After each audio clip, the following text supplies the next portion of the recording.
tawaf, you mentioned purity, but what else do we have to keep in mind? Very important to remember covering the awrah, and particularly for men who are wearing those, ihram clothes, al-izar around the waist and a towel on their shoulders.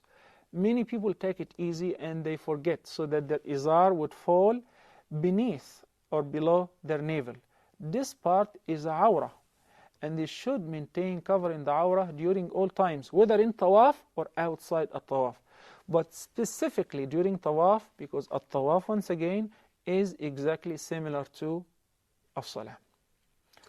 And Sheikh, is there anything in terms of the actual what we do in tawaf? I mean, we know that we're walking around the technical Kaaba. part. What's Yes. the technical issues there? It is very, very interesting. In the past, when people would go for Hajj and they have not seen even a movie or a show about Hajj, once they enter the masjid, they don't know where to begin from. There are hundreds of thousands of people just making tawaf, and they get lost. So that's why we recommend, before going for Hajj, to watch this movie, and to know that the beginning point is the corner of the black stone. Why is it called so? Because there is a black stone, and this black stone came from heaven. That black stone is put in the corner, and this is your beginning point and your end point. So you begin from there, and you make 7 rounds. That's another requirement. And the 7 rounds have to be from outside the Kaaba, not from inside. If a person made 7 rounds except one step, the entire tawaf is invalid. If a person performed tawaf, but in 1 or 2 steps, or a few steps, he made it from inside the Kaaba, the tawaf is invalid. And I understand that you might ask, how would a person get to do tawaf inside the Kaaba? We normally see the door of the Kaaba always closed. If you look to this picture, you see there is an arch.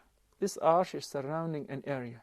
Normally the guards resist at that corner to the left side, resist against people who try to enter, and they think that they don't want to allow them to enter and pray in this area. Inside this arch, you read in books, people will tell you it is Hijr Ismail. This nomenclature is wrong. It's just called Al-Hijr or Al-Hatim. Al-Hijr is a part of Al-Kaaba. How do we know that?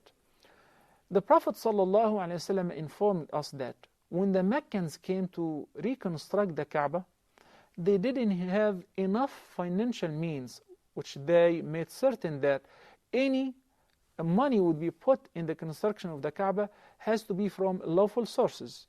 So they did not take any money but the halal. So when they didn't have enough to build the entire Kaaba, they were short, and they just built it up to there, and the rest was surrounded with that arch.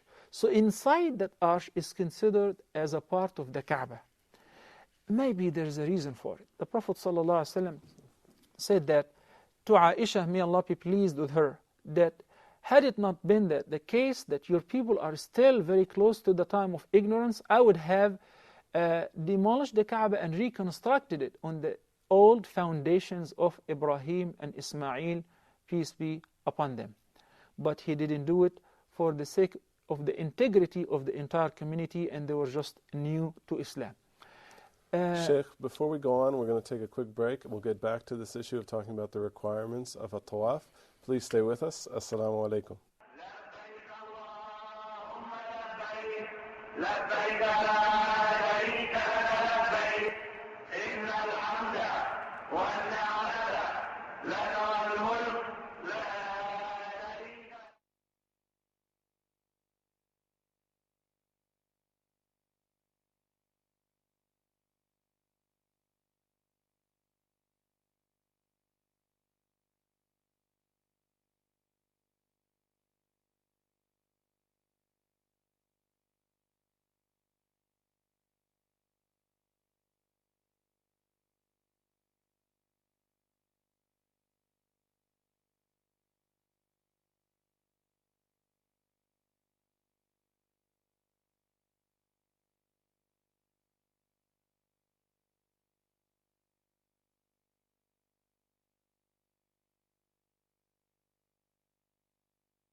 لبيك لا شريك لك لبيك إن الحمد والنعمة لك والملك. Assalamu alaikum and welcome back. We're talking about a tawaf.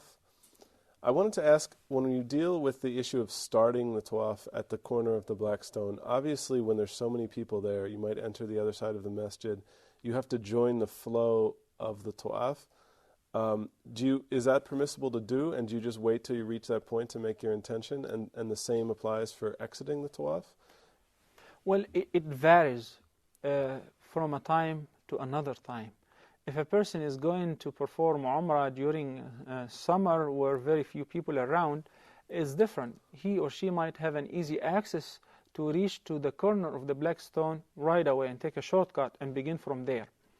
But in the condition of Hajj, the only choice is to go with the centrifugal force. By the meaning, you would just go with the flow until you get to the black stone corner or in line with it. Then you would point by your hand, since you will not be able to reach it, especially during Hajj, and say Bismillah, Allahu Akbar, then go on your way around the Kaaba 7 rounds. And your end point will be once again the black stone corner, not a step before it. Then afterward, you prepare yourself not to go against the flow, rather to move with them until you move slowly and gradually outside until you exit. Sheikh, we have an illustration of the Kaaba. I know you mentioned the part called Al-Hijr, but it's known also as Hijr Ismail. Could you explain where it got this name and what the mistake is here? And there is actually false information, and I'm confirming that this is not true. Some people think that Prophet Ismail was buried there, and this is not true. This Hijr is sacred and considered as a very valuable part, because for ordinary people, they may pray inside the Kaaba. This is actually a part of the Kaaba, and that's why I once again emphasize, you should never try in the middle of your tawaf to enter. If they open the door, for instance, for any moment, you should not enter until you completely finish 7 rounds around the Kaaba. Any step you take inside while you have not finished your tawaf, in fact, you did tawaf inside the Kaaba, and that's invalid. Sheikh, what about if the iqamah for salah is called while you're making tawaf? Do you stop and make salah and continue the tawaf? Do you have to begin again? Well, right away, once the iqamah has been called, wherever you are, you join the congregation and you pray. And once the salah is over, you resume from the same spot where you stopped at. Sheikh, what are some of the other recommended acts of making tawaf? We stated that number 1 is beginning by the black stone. It is highly recommended not only to point, rather, but to touch, to kiss the black stone by your lips without making noise. And even to put your forehead and nose on it like you're in a state of sujood. The black stone is such a very precious stone. It came from paradise. As in a hadith that Abdullah ibn Abbas, may Allah be pleased with him, narrated that there is nothing on earth which is from heaven but this stone, this black stone. In another hadith, the Prophet ﷺ said that by Allah, on the Day of Judgment, this black stone would come with 2 eyes and a tongue to bear witness and to testify for the favor of those who received it by touching it or kissing the black stone. We have to verify some facts here. This black stone, as the Prophet ﷺ indicated in another hadith, came down from heaven, and it was whiter than the milk. But due to the sins of son of Adam and the children of Adam, it turned darker, darker, until it became that dark. Believers have to understand that this stone does not benefit nor harm. So why do we have to kiss it? Why do we have to touch it? It's a sign that you've been there. That is the only place where you may kiss.